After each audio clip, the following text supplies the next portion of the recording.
Page 56. We're going to be in Genesis chapter 23. Genesis chapter 23. And we're going to read the first, or actually really the whole chapter, all 20 verses. So can I split this up? I'm going to have somebody read verses 1 through 10, and then someone else read verses 11 through 20. Can I have somebody read verses 1 through 10 for us? That's why the Old Testament's so fun, right? So in your workbooks, go to page 57 with me, and here's what we're going to see tonight.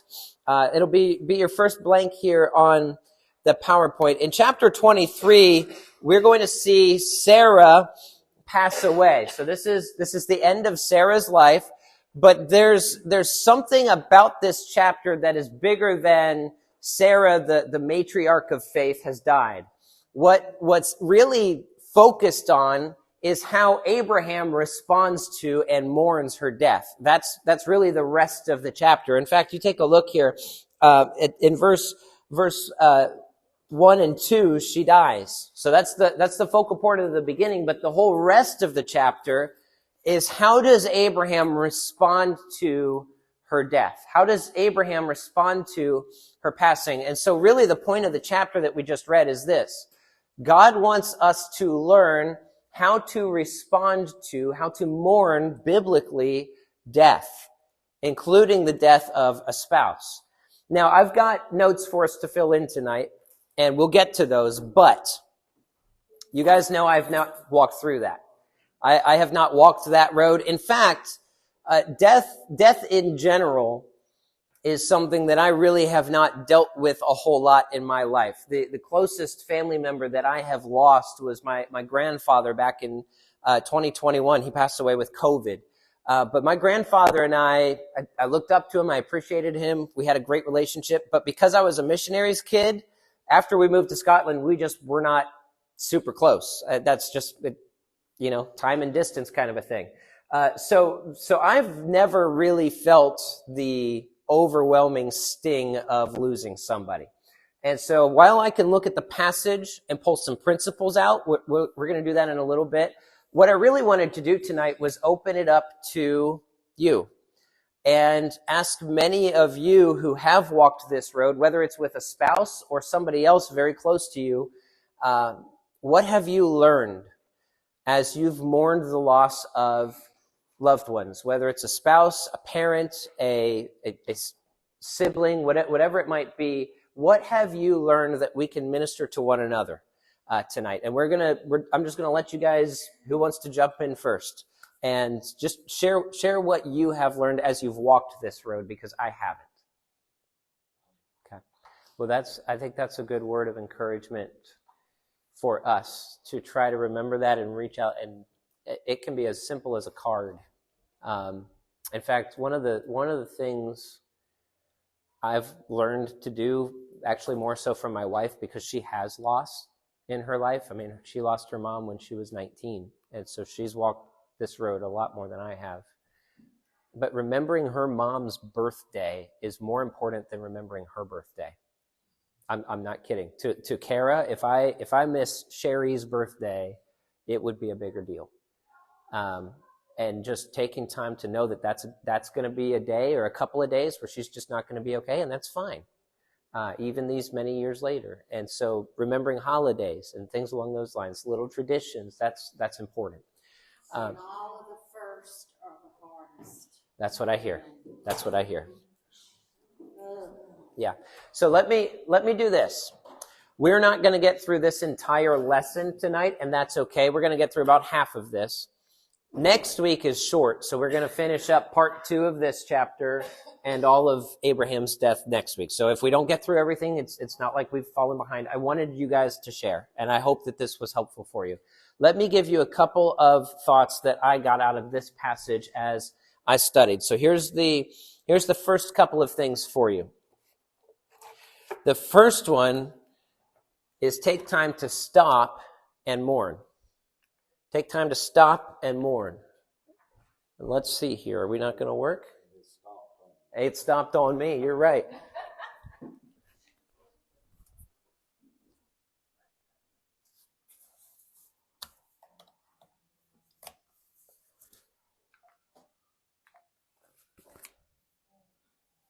let's do...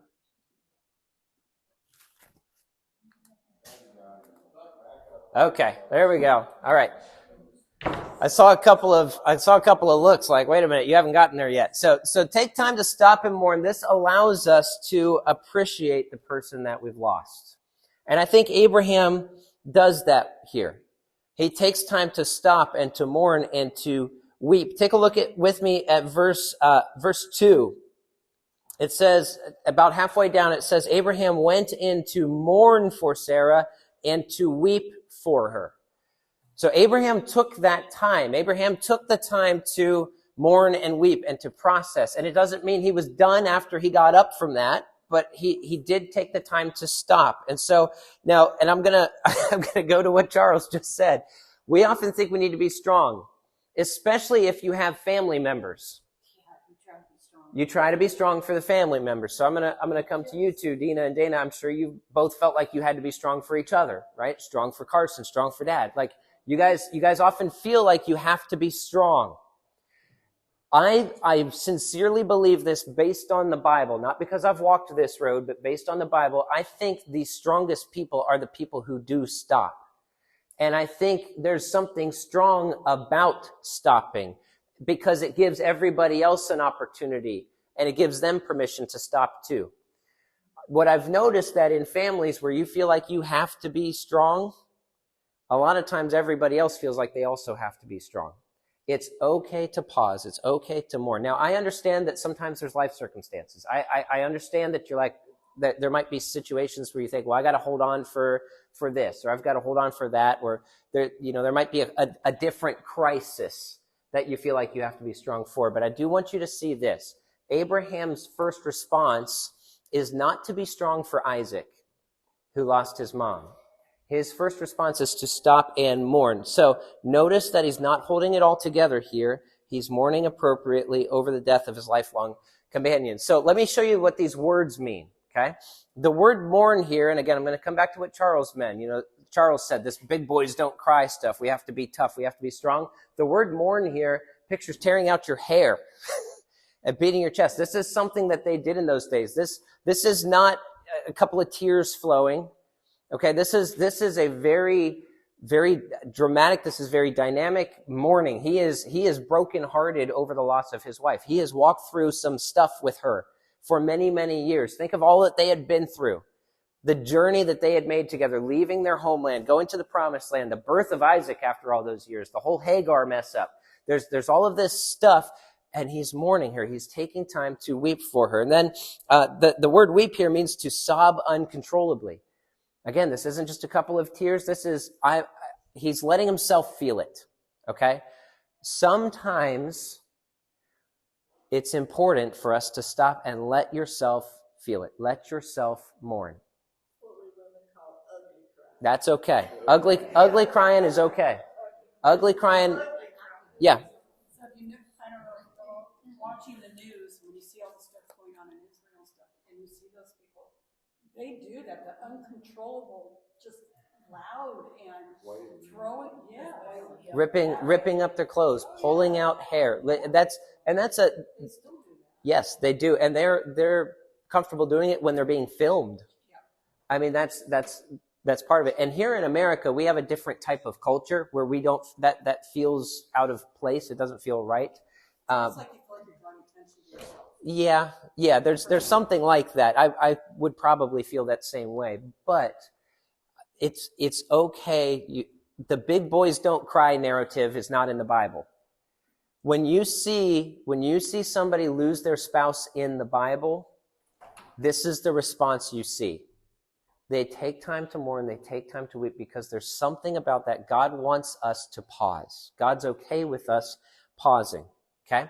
Now, here's the next couple of things for you. So he gives us an example of mourning biblically. Now, I'm not saying, hear me on this, I'm not saying you have to mourn just like Abraham. Remember, we said already, everybody's going to mourn a little bit differently. So don't look at Abraham and say, well, I got to go in and start pulling my hair out. I'm not saying that, okay? I think, though, that we've got some perspective here. There's a difference between the mourning of the Christian and the mourning of the unbeliever. We've already touched on that, right? Because The difference rests in knowing God, and specifically for those of us who are left behind, the difference is in knowing God. Okay, so there's a lot of comfort that comes if the person who passes away knew God. That gives you all the hope and the peace in the world, right? We know they are in a better place. They are with King Jesus. And yeah, you'll be reunited, and that reunion, like Lynn, what you said earlier, that reunion is going to be great. It is. It's going to be great, and you're going to. I sincerely believe this. You look at the book of Revelation. We'll study this next year. I believe you're going to recognize people in heaven. Yes, they will have glorified bodies. You will know people. They will know you, and you will have a memory of life on earth. I sincerely believe that. I think that's taught in the Bible. And so I think that reunion is going to be special. I think that's going to be glorious. And so there's something important about mourning as someone who knows God and somebody who has faith in God. And especially when the person who passes away knew Christ, that gives all the hope and the comfort in the world. So the Christian isn't somebody, and this I think is the point of this passage. The Christian is not somebody who never mourns. They mourn with the right perspective. Being a Christian changes the way that we mourn. It impacted the way that Abraham mourned. And one of the lessons we're going to get out of this is there's a right way to mourn, and then there's a wrong way to mourn. And the difference, I'll give it to you up front, is this word, hope. That's what it comes down to. The lost world mourns without hope because death is final and there is no happy reunion. As Christians, especially mourning the deaths of other Christians, we have that hope. We have that hope of a glorious reunion. So here's a couple of other thoughts for you. Not everybody mourns the same way. We already touched on that, or for the same amount of time. And one thing I've heard over and over again as I've walked through this passage of Scripture with people and just let people share, one thing I've heard over and over and over, it's helpful to pause and write down ways your life would not have been the same without that person, and thank God for them. So that might be a helpful exercise for you if there's someone that you're still, it's still raw, you're still processing some of that. Sometimes I hear, hey, that's helpful, just writing down all the ways that person impacted you, all the ways that person helped change your life. Now, here's the next thing that Abraham does, and I think this is very important as well. He honors Sarah in the way that she's buried, and this is the way we say goodbye. So I want you to notice there's a weird story in the middle of this chapter, right? He goes up to this Ephron the Hittite, and he's like, I want to buy your field. And the guy says, no, I'll give it to you. And he says, no, I really want to buy your field. I want to bury my wife here. He says, no, I'll give it to you. He says, listen, I really, really want to buy your field. He says, okay, 400 shekels of silver. It's like, wait, what's happening here? What's happening is Abraham's insistent on buying a burial place for his wife. And by the way, this is the only land he's ever going to own in the promised land. Remember, God says, I'm going to give you this land and to your descendants. I'm going to give it to you. This is the only part of the land that he actually physically has the deed to. It's the burial plot. But that burial plot is very important for him because he's taking care of his wife all the way through her burial. He's taking care of her. Yes, she's not with her body, like Pat was just saying, right? Yeah, she's gone already at this point. She has passed. But taking care of her remains was a part of taking care of her. That was a way of seeing to her remains as she passed. That was an important thing for Abraham. So it's his responsibility until her body was laid to rest, okay? Now, here's one more quick thing for you. And we'll probably wrap up with this. Refuse to let your grief over the dead result in unnecessary conflict with the living. I've never walked this road. You guys know that. I have seen people in the middle of walking this road where it's hard and it's raw. I've seen conflict amongst family members as they're planning the funeral, the arrangements. In fact, Kara and I had to, when Kara's stepsister died of a fentanyl overdose, there was a whole lot of conflict on Kara's side of the family about what to do. And that was one we got pulled into to try to play referee. And it got ugly. It got really ugly. And there are some people that won't go to where she's buried today because of how ugly it got. And that conflict with the living, I don't think it honors God. So in those moments, even though the grief is raw, and the grief is raw for the other people too, do your best before God to be a peacemaker. And some of you have seen this in other people's lives. Maybe you went there yourself, where it brought out a side of you that you're not proud of, and you said or did things that you wish you could take back or undo. As we go forward, I think one of the lessons we learned from Abraham here is, don't let your grief, your mourning, result in conflict that's unnecessary with the living. So let me show you the math here. A typical field in that day, we have records of this, sold for about 4 shekels.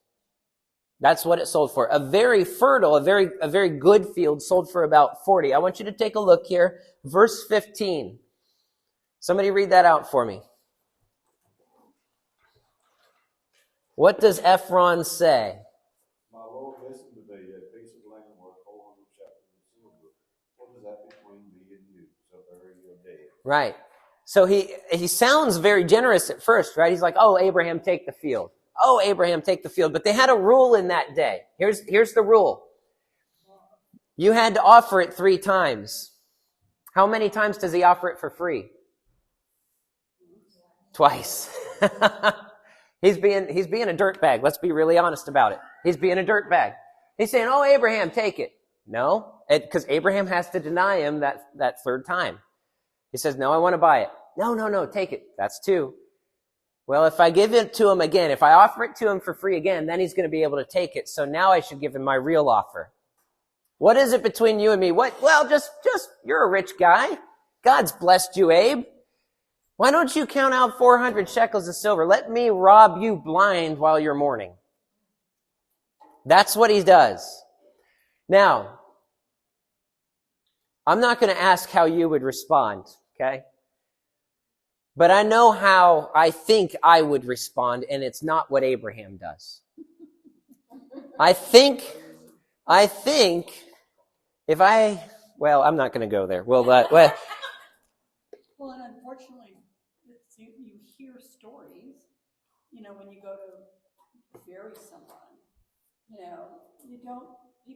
things cost so much, or they do. Yeah. I mean, I know when I got my plot for my husband, they said, oh, would you like a double internment? Well, when I look back now, I love the man, but, yep. I'm remarried. Yes. I have a totally different outlook on what I want to do. Yeah. And it's like, they hit you when you're mourning, when you don't. Sometimes. You can't think straight. Yes, you're absolutely right. And they'll kind of shove stuff on you that later at times you forget or you regret. And so how does Abraham respond to this? Does he fight for his rights? Does he blow up? Could he have? Yeah, very honestly, yes. In fact, I think you and I are probably going to read this passage now that you know some of that context about how they handled their negotiations in those days. And we're going to look at Abraham like he was a doormat here. Like he let this guy walk all over him. But I want you to see, I think, what Abraham's perspective is. He was willing. He's a sharp guy. He was willing to let himself be taken advantage of because at the end of the day, his mission was not to fight for his rights. It was to have a burial place for his wife. And if that meant letting somebody walk all over him, in this case, I think he was more able to stomach that than he would have been stomaching not having a place to bury his wife, right? So don't let your grief over those who pass allow you to get into conflict with the living. I'm not saying you need to become a doormat. Okay, I'm not saying you shouldn't voice your opinion or your mind. But there's a place, I think, in Scripture for giving up what we want so that we can honor those who have passed and maintain peace as much as possible with the living. I'm not saying that's easy. I've never been through that. Some of you have. Some people can be meanest when you're mourning, and that's not fair or right. But you are right. God on Resurrection Day, if you're cremated, God puts you back together because it happens. We're going to be decayed. Yes. Let me give you 2 more blanks, and then I want to come to Amy at the back. But let me give the last couple here. Let me give you the perspective of what ends up happening with this piece of land. So he pours out his money for it. He counts out the 400 shekels of silver. Later, this was the family burial plot. These are the members of the family that would later be laid to rest there. And by the way, this is what the Old Testament talks about when it says so-and-so was gathered to their fathers. That's because what that means is then they went to where their fathers were buried. They were gathered to the place where their fathers, their ancestors, their forefathers were buried. Okay? Now, we'll pick this up next time as we look at Abraham's death. Amy, I want to come to you, though, because I know you wanted to share. Any other thoughts before we close? I hope my prayer is that this has been healing for you. I know what Debbie's saying is like, well, now that we're thoroughly depressed, I'm sorry. I know this is a more depressing topic, but I hope that just hearing that you're not alone if you've walked that road. You've got people in the room who do understand. You certainly have a God who understands. And my prayer is that as you walk that road more and more each day, that God's comfort is with you, that his peace is with you as you walk that road.